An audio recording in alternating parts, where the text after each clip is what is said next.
Hi friends, Telangana style ఆవకాయ తయారు చేసుకుందామా? అమ్మ ఆవకాయ నచ్చిన వాళ్ళంటూ ఎవరు ఉండరు. సో సింపుల్గా చేసేసుకుందాం రండి. సో ముందుగా మామిడికాయలను చూపించినట్టుగా ఈ సైజు ముక్కల్ని కట్ చేసి పెట్టుకోవాలి. దానిలో 1 స్పూన్ సాల్ట్, 1 స్పూన్ పసుపు వేసుకొని ముక్కలన్నిటికీ పట్టేలా బాగా కలుపుకోవాలి. ఇలా బాగా కలుపుకోవడం వల్ల ముక్కలన్నిటికీ ఆయిల్ పడుతుంది. కొంచెం అందులో ఆయిల్ వేసేసి ముక్కలన్నిటికీ పట్టేసి పక్కన పెట్టేసుకోవాలి. ఇలా ఒక 1 అవర్ తర్వాత దానిలో కొంచెం ఆవపిండి, కొంచెం మెంతుల పొడి, ఒక 4-5 వెల్లుల్లి రెమ్మలు పొట్టు తీసి, తర్వాత అల్లం వెల్లుల్లి పేస్ట్లా వేసుకోండి. అలాగే గ్రేవీ బాగుంటుంది. కొంచెం కారం, కొంచెం ఉప్పు, కారం ఉప్పు ఇందులో హైలైట్.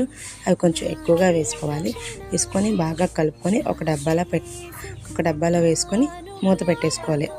ఒక 2 డేస్ తర్వాత ఆ మూత తీస్తే చూస్తారు కదా గ్రేవీ ఎలా వచ్చిందో. సో మన ఎంతో ఇష్టమైన ఆవకాయ రెడీ అయిపోయింది. సో ఇది ఊరుతున్న కొద్దీ టేస్ట్ చాలా బాగుంటుంది. ఇది ఎన్ని రోజులైనా నిల్వ ఉంటుంది. మీరు కూడా ట్రై చేయండి. Thank you for watching.